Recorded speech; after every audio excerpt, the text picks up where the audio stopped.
Assalamualaikum warahmatullahi wabarakatuh. Bismillahirrahmanirrahim. Alhamdulillahi rabbil alamin. Allahumma salli ala sayyidina Muhammadin wa ala ali sayyidina Muhammad. Selamat berjumpa kembali di channel Cahya Gusti. Kepada Anda semuanya, saya doakan semoga semua sahabat Cahya Gusti yang saat ini sedang sakit, semoga disembuhkan oleh Allah, diberi kesehatan lahir dan batin, dan diberi karunia umur yang panjang. Dalam kesempatan ini saya akan membahas tentang yaitu kisah Imam Syakik dan seorang sufi muda. Sebelum dimulai, silakan yang belum subscribe dahulu, dan silakan yang belum tekan tombol lonceng untuk berlangganan, silakan tekan dahulu, dan jangan lupa like dan share.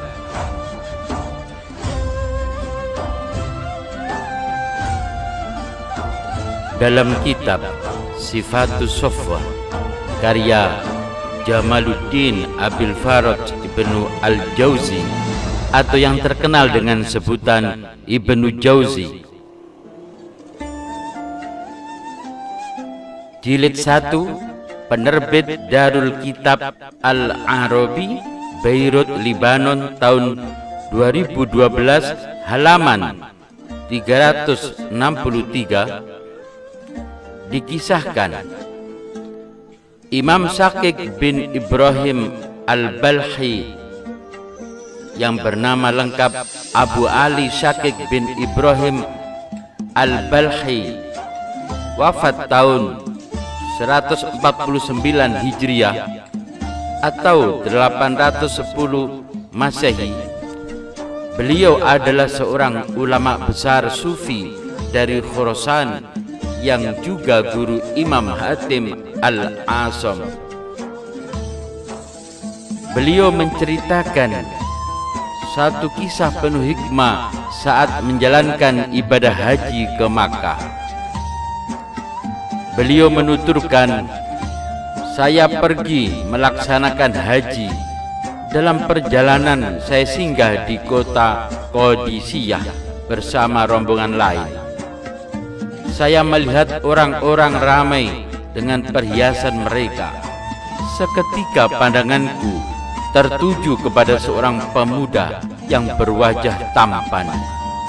Tubuhnya memakai pakaian yang berasal dari kain kasar, dan kakinya memakai sandal kayu. Pemuda itu duduk sendirian, menyisih dari keramaian.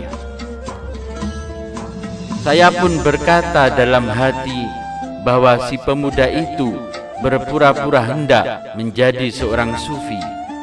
Ia nanti akan menjadi beban terhadap orang lain. Saya akan menemuinya, mengujinya dan mencela atas kepura-puraannya. Ketika saya mendekatinya, pemuda itu berkata, "Wahai Syakik." Lalu dia pun membaca ayat, "Ijtanibu katsiran minadh-dhanni, inna ba'dadh-dhanni itsmun." Jauhilah kebanyakan prasangka, karena sungguh sebagian prasangka itu adalah dosa.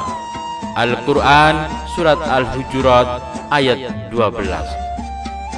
Lalu pemuda itu beranjak meninggalkanku. Saya berkata dalam hati, sungguh tadi adalah kejadian yang luar biasa.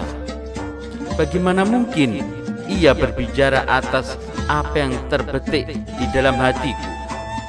Ia juga menyebut namaku, padahal saya tidak pernah bertemu dengannya. Pasti ia adalah seorang hamba yang soleh. Saya kemudian mengejarnya dari belakang, tetapi ia telah hilang dari penglihatanku. Ketika kami singgah di Waqisoh, saya bertemu lagi dengan pemuda yang tampan itu. Ia sedang mengerjakan sholat dalam keadaan anggota badan yang bergetar dan air matanya mengalir. Saya lalu duduk di dekatnya menunggu ia selesai sholat, dan dalam hatiku mengatakan bahwa harus meminta maaf atas kesalahanku karena mungkin telah membuatnya dia tersinggung. Setelah sholat, ia pun menoleh kepadaku sambil berkata, "Wahai Syakik." Lalu ia pun membaca sebuah firman Allah, "Wa inni laghaffarun liman taba wa amana wa amila sholihan tsumma ihtada." Dan sungguh aku Maha Pengampun bagi orang yang bertaubat, beriman dan beramal soleh, kemudian tetap di jalan yang benar. Al-Quran Surat Toha ayat 82. Lalu ia pun beranjak meninggalkanku lagi.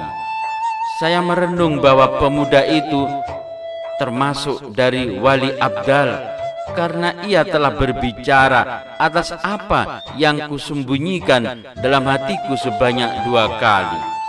Ketika kami berada di Ramallah, saya melihatnya lagi.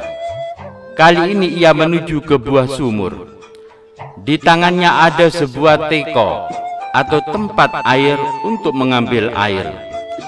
Karena air dalam sumur agak jauh untuk dijamah, tak disangka tempat air tersebut terlepas dari tangannya dan jatuh ke dalam sumur.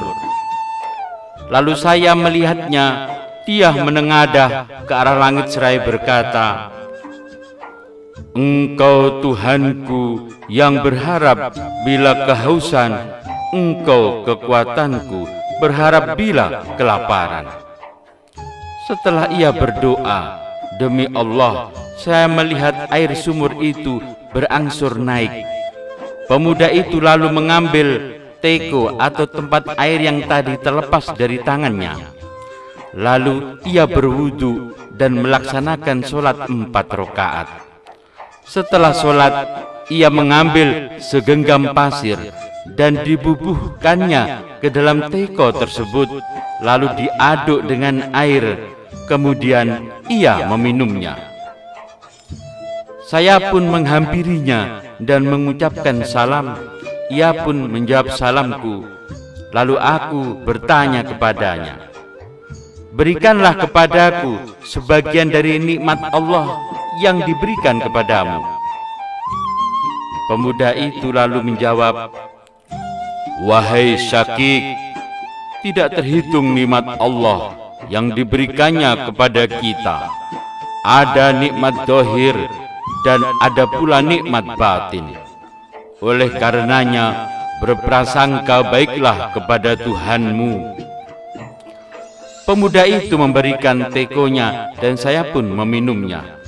Rasanya seperti bubur yang manis.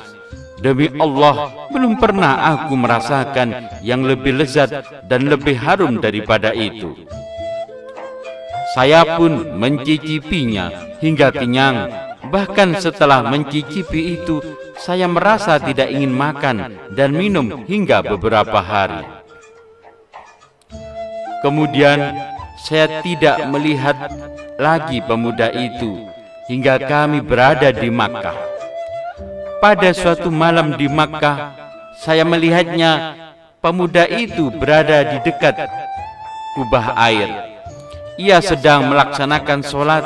Saat pertengahan malam, dengan khusyuk seraya menangis, ia tidak beranjak hingga malam berlalu. Ketika fajar muncul, ia pun duduk di tempat sholatnya dan bertasbih kepada Allah.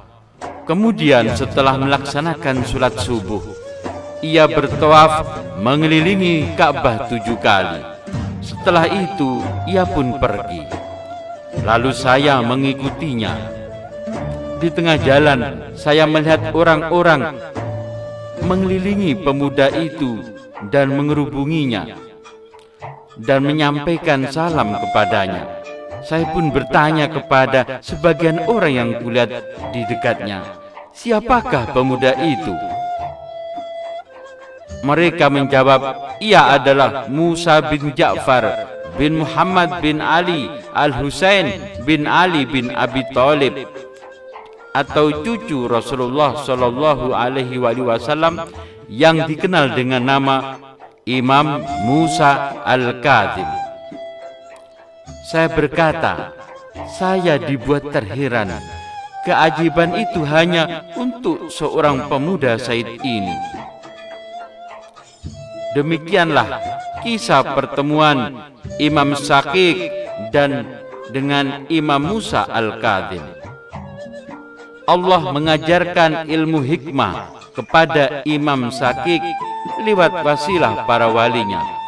Semoga kita dapat mengambil iktibar untuk terus beramal soleh dan berprasangka baik kepada Allah Subhanahu wa Ta'ala. Demikian, terima kasih kepada para sahabat channel Cahaya Gusti.